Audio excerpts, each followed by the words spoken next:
in the world. Have you realised that? The two of us together is just like... Hello lovelies, I'm joined with the extraordinary Jamie from BananaJamana, and that's a very South African / British way of saying it.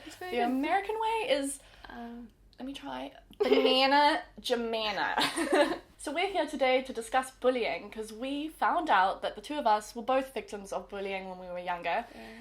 And now that we're a little older, we've gained a little bit of perspective and we want to share some bully-proof tactics. These are the things that we would like to have told ourselves when we were bullied back in the day, right? Definitely. Growing up, I had selective mutism, and so I couldn't talk to, people during school. I could talk to my family and friends a little bit, but if you, ask me a question, I couldn't do it. I couldn't read aloud in class or anything like that, and so that kind of led to a bit of backlash. Tip number 1, although people give the thing of ignore the bullies, ignore what they're saying, that is quite difficult, and so we thought it'd be better to give a nice compliment back to kind of offset the person. Yeah, it's like a disarming comeback. Yeah, if you're just really overly pleasant, they can't come back mean to that. So for example, I'm gonna be the bully. Bully, something bad about your appearance. Ooh, that's fine, say what you need to say.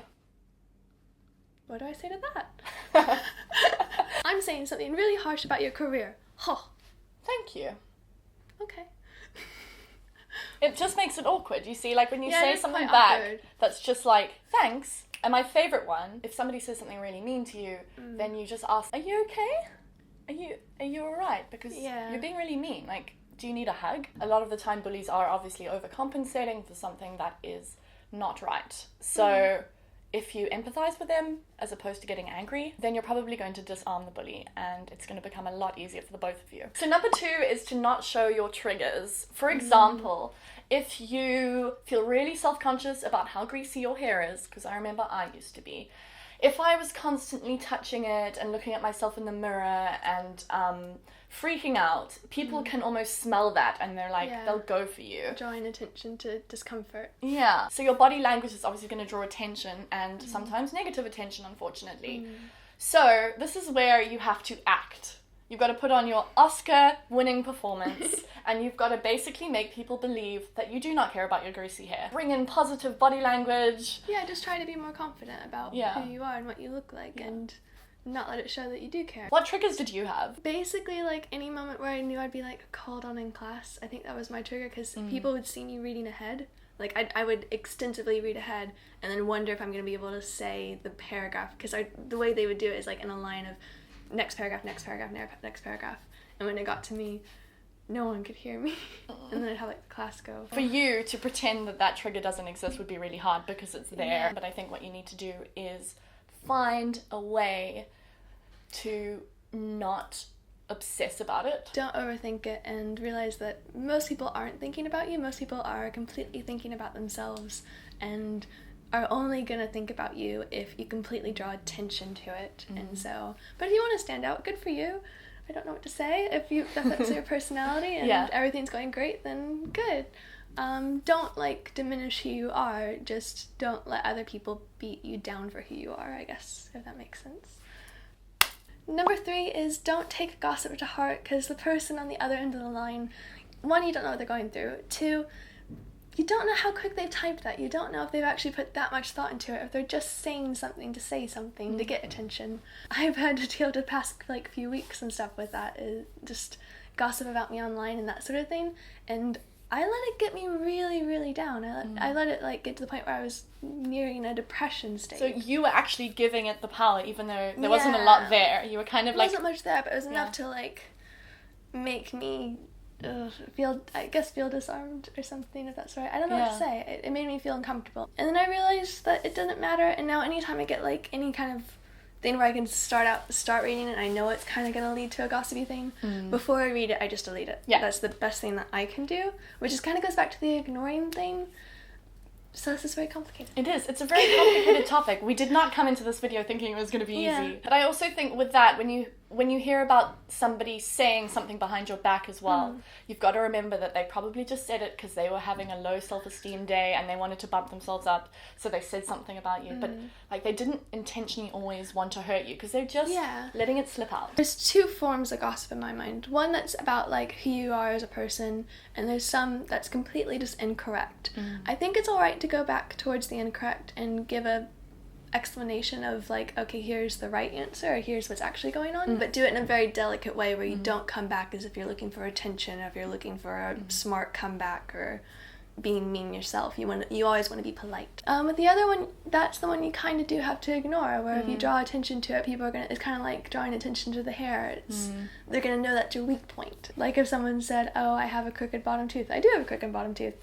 Big deal. Can't do much about it. But if I let people know if that bothers me, then all the comments will be that. Yeah. Number 4, this is quite similar to the other ones, and that's self-esteem and self-confidence. I think what fits into that category is also having friends and walking in a group. And I know you can't always have a group around you to protect you, but it's always good to have fellow people nearby. If you're on your own and you're feeling insecure about it and your confidence level is low, then you're more likely to be picked on. So you need to work on your confidence and your friendships. Yeah, and I'd say confidence and just who you are, because I did notice that with people in my school and things, kids who were weird but completely owned that they were weird.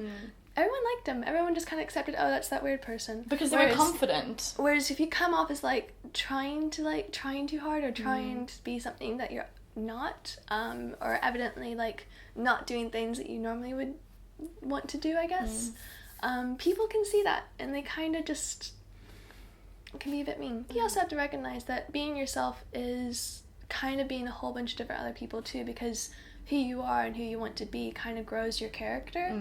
And so if you don't like who yourself is right now or something, look at who you do like and mimic that a bit, and help it bring out your true colors, I guess. I have friends who are really extroverted, and I think that's kind of helped me being around those friends, because I used to be really shy and not talk to anyone, and now I can talk to a person I just met. Yeah, exactly. I mean, yeah, you used to not actually speak, you know, and now look at us, and you're also speaking to the whole world all the time on the internet. Yeah, I think you are the most incredible example of what we're trying to say here, because, you know, you came from a background where your self-esteem was obviously very low, and you were able to push through that, and now you speak to people all the time. So if she can do it, you can do it. Yeah, but if someone like bumps into me still, I can't say the word sorry. Like I want to, but it doesn't come out. I mouth the words. That's what happens. Number 5 is, if it's getting out of hand, go to a teacher, friend, parent, someone higher up.